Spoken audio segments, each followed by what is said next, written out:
Hello students, welcome to my channel. Solve करते हैं concept of physics के wave motion chapter से subjective exercise का question number 13। A wave travelling on a string at a speed of 10 metre per second causes each particle of the string to oscillate with a time period of 20 millisecond. First, what is the wavelength of the wave? Second, if the displacement of a particle is 1.5 millimeter at a certain instant, what will be the displacement of a particle 10 centimeter away from it at the same instant?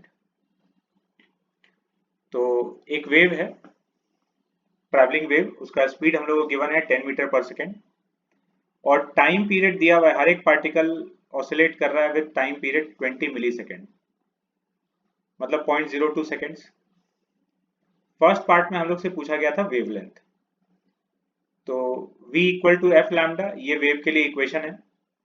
Lambda हम लोग को calculate करना है, lambda equals to v by F, और 1 by F जो है ये time period हो जाएगा, तो lambda equals to v into T. v का वैल्यू है 10 मीटर पर सेकेंड, टाइम का वैल्यू है 0.02, तो वेवलेंथ आ गया 0.2 मीटर, मतलब 20 सेंटीमीटर। सेकेंड पार्ट में बोला है कि अगर किसी पार्टिकल का डिस्प्लेसमेंट 1.5 मिलीमीटर है तो उससे 10 सेंटीमीटर दूरी पर जो पार्टिकल है उसका कितना डिस्प्लेसमेंट होगा।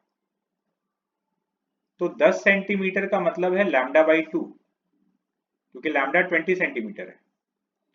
तो अगर हम लोग वेव के डायग्राम में देखें, सपोज इस पार्टिकल का डिस्प्लेसमेंट 1.5 मिलीमीटर है, तो इससे लैम्डा बाई 2 वाला पार्टिकल अगले लूप में उतने ही डिस्टेंस पर लाई करेगा। ये वाला जो गैप है मीन पोजीशन से जितना इसका डिस्टेंस है, उस पार्टिकल का मीन पोजीशन से उतना ही डिस्टेंस है अगले लूप में। तो जितना ये ऊपर है उतना ही ये नीचे होगा, तो इस पार्टिकल का डिस्प्लेसमेंट हो गया -1.5 मिलीमीटर।